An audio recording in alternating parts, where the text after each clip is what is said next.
disappearances and murders are unrelated, but it is also very likely that they are the work of a serial killer. So let's get into it.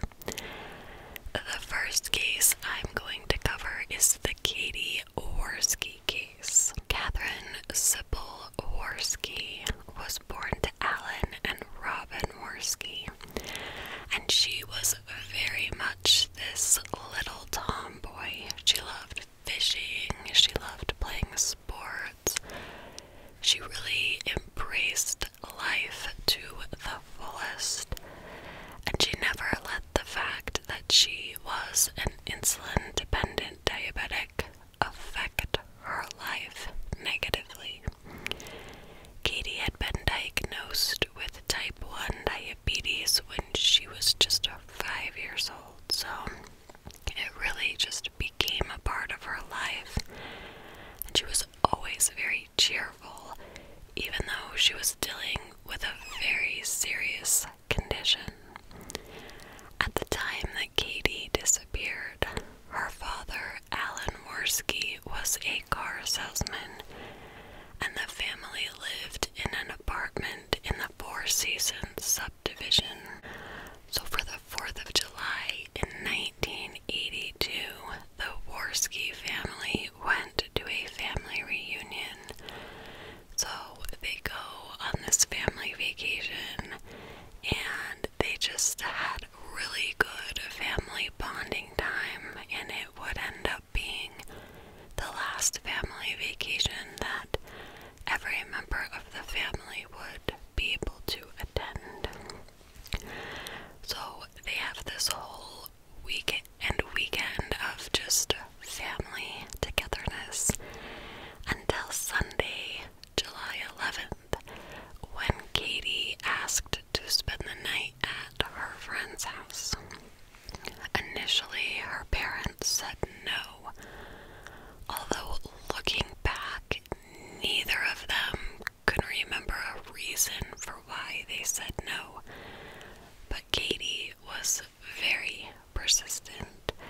She begged and begged, and she ended up kind of winning this battle, and she got to go. But it would be very ironic that her parents tried to stop her for whatever reason. On July 11th, 1982, in Charlottesville, Virginia, 12-year-old Katie leaves to go spend the night at her friend's house, and her family would never see her again. Katie was sleeping at the home of one of her best friends, Tammy Gates. Tammy Gates lived in an apartment with her mother, Carrie Gates, and her younger brother. The two girls had gone to sleep in the same bed, and at some point during the night, Katie vanished. At 5:30 a.m., her friend woke up, but Katie was no longer in the bed. In fact, she was nowhere to be found. Katie had left all of her belongings behind, including her insulin, and Katie never went anywhere without her insulin. It just didn't happen. Her clothes were also left behind at her friend's house, except for the t-shirt and underwear she had gone to sleep in. So Tammy wakes her mother up, and her mother kind of assumes that maybe Katie got a little scared during the night and went home because she didn't live far. Like so many other horror stories,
police realized something was very wrong, and they made the call to police to report their daughter missing. By approximately 7 a.m., the property had been secured as a crime scene. The search for Katie began right away. In the days that followed Katie's disappearance, the Charlottesville community all pitched in. They were searching together, hoping for a miracle and wondering how long a 12-year-old girl, if she was still alive, could survive without her insulin. As days turned into weeks, the search grew grimmer. For weeks, dogs, search crews, and even helicopters scoured the area looking for any sign of the little girl. One of the volunteers helping to search for Katie was a man named Glen Barker. And if you have watched Angel's video already, this is a familiar name because he was a suspect in Kelly Duff's disappearance. Glen Barker had had a relationship with Carrie Gates, the mother of Katie's friend, and this relationship had ended by July 1982. At the time that Katie went missing, Glen worked at a gas station that Katie Warski's father went into almost every day, and a lot of times he was accompanied by his daughter. After police had investigated Katie's case, they had just one suspect, Glen Barker. Authorities suspected him immediately due in part to his criminal record. He had pleaded guilty to assault in 1981 after he admitted to police he had kidnapped a teenage acquaintance and held her at knife point. So police bring him in and they interrogate him about Katie's disappearance. Barker told police he had gone over to Kate's home on the night Katie went missing. He said he just went there to have a drink with Carrie, but he ended up playing cards with the girls and giving them each a beer. So he's admitting to police that he was hanging out and drinking with an 11 and 12-year-old girl. Tammy would later tell police they were given way more than one beer each, and that both girls had gotten very drunk and they were actually sick, so they had gone to bed. Barker stated that he left at 12:30 a.m., making sure Katie, Tammy, and Tammy's younger brother were all asleep. And then Tammy woke up at 5:30, and this was when she realized her friend was gone.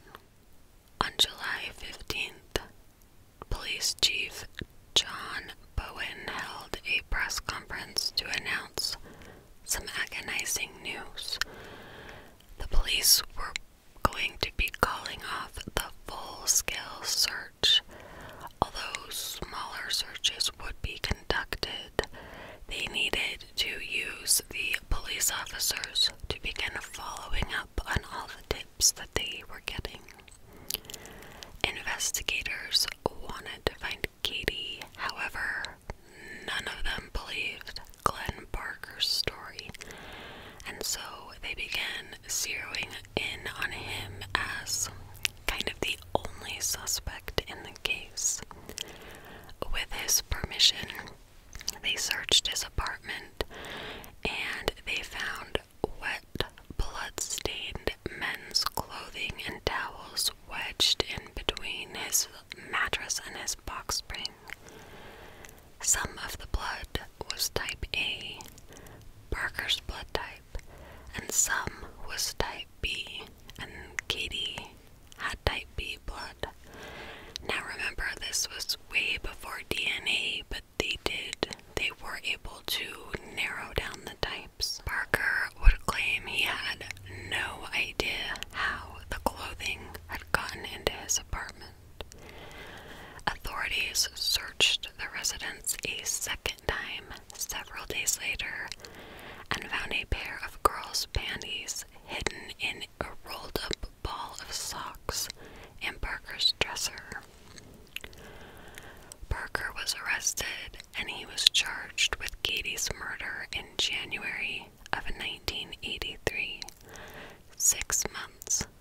she had gone missing. Prosecutors theorized that Katie had become intoxicated, and Barker had carried her into the living room where he attempted to assault her and then kill her. A few drops of type B blood were found on the living room rug and the coffee table. Barker maintained his innocence, saying he had nothing to do with Katie's disappearance and the police were setting him up. The week of Barker's trial was intense.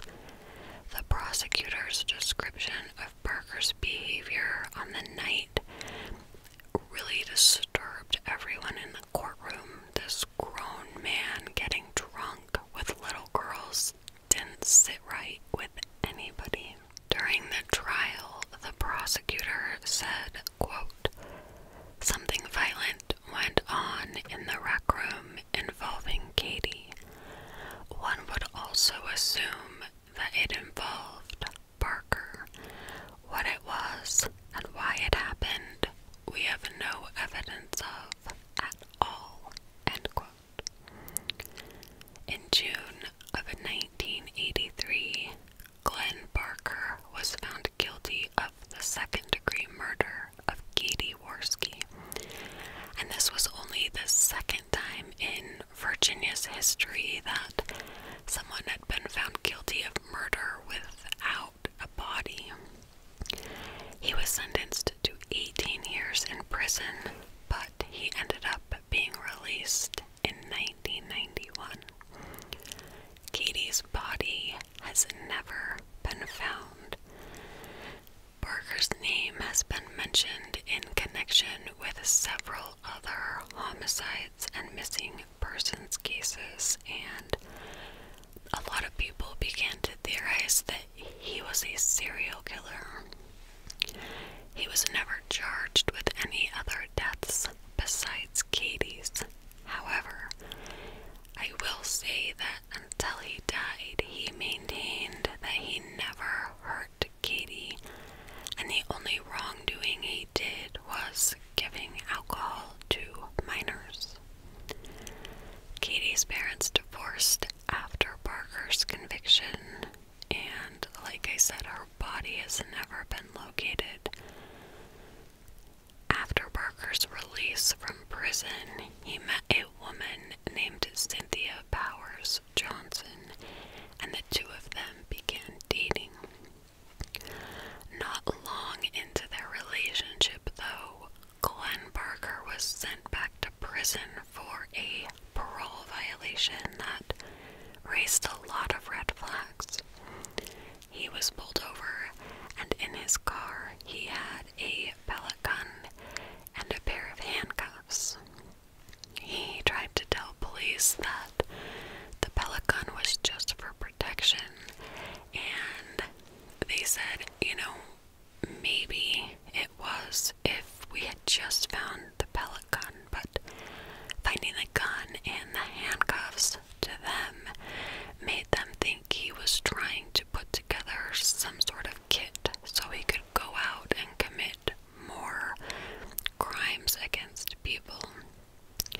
So he tells the police that the handcuffs were a gift from his girlfriend, and she denied that, so he got sent back to prison.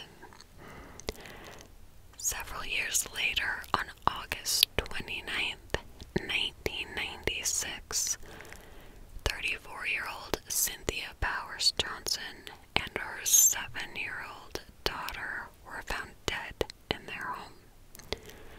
Both had been stabbed, and the killer had set the home on fire to try to cover up the fact that they had been murdered. Once again, Glen Barker was the prime suspect. He had dated Cynthia only for about a year and a half, but apparently the reason they had broken up was because her daughter Heather had some issues with Glen Barker. She really didn't like him, and so eventually her mother had just broken things up. Cynthia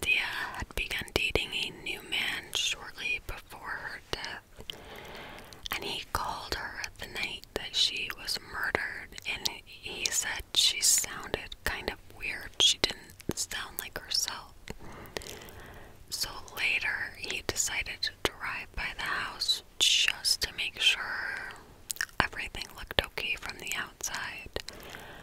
All of the lights inside the home were off, but her car was out front.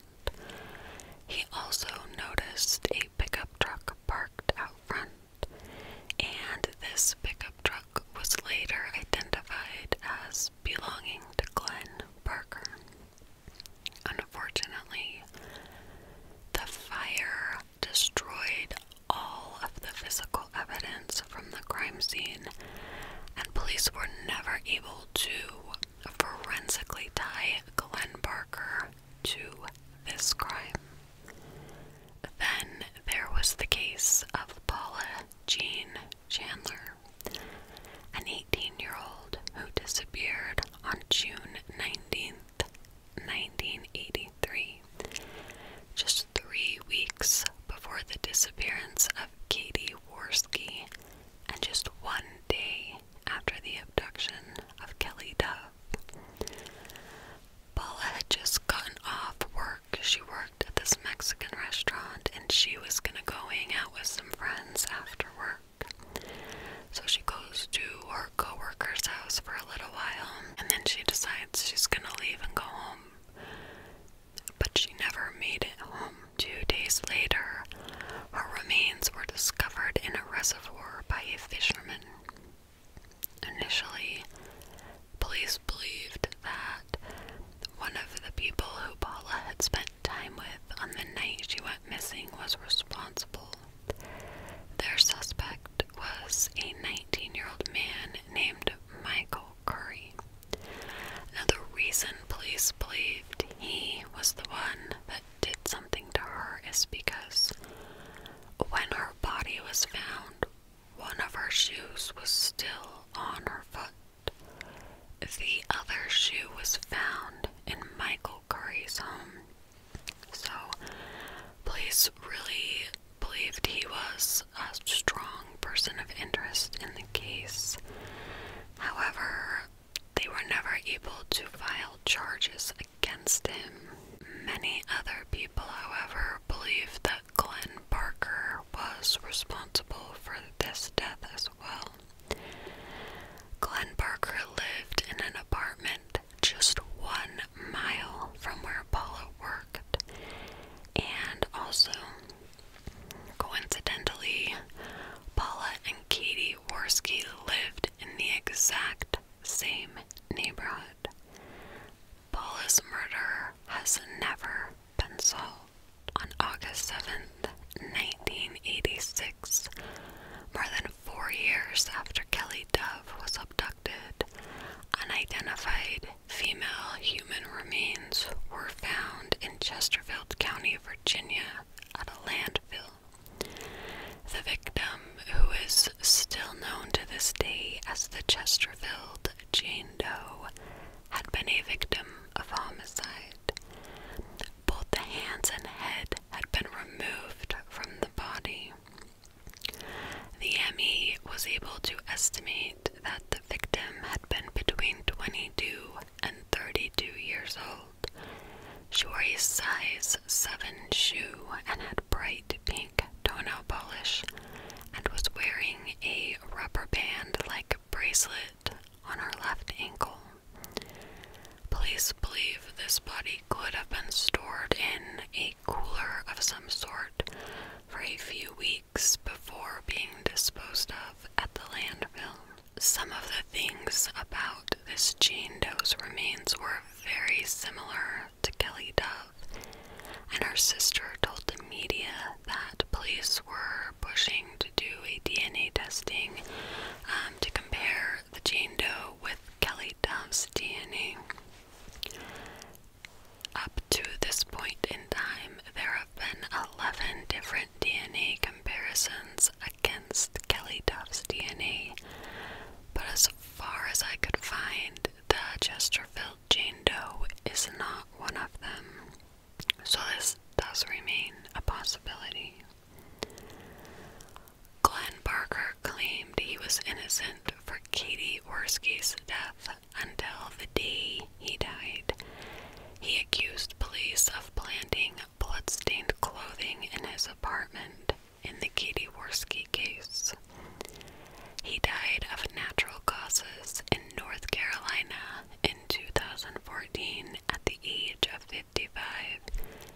maintaining his innocence in all of the cases that have been tied to him.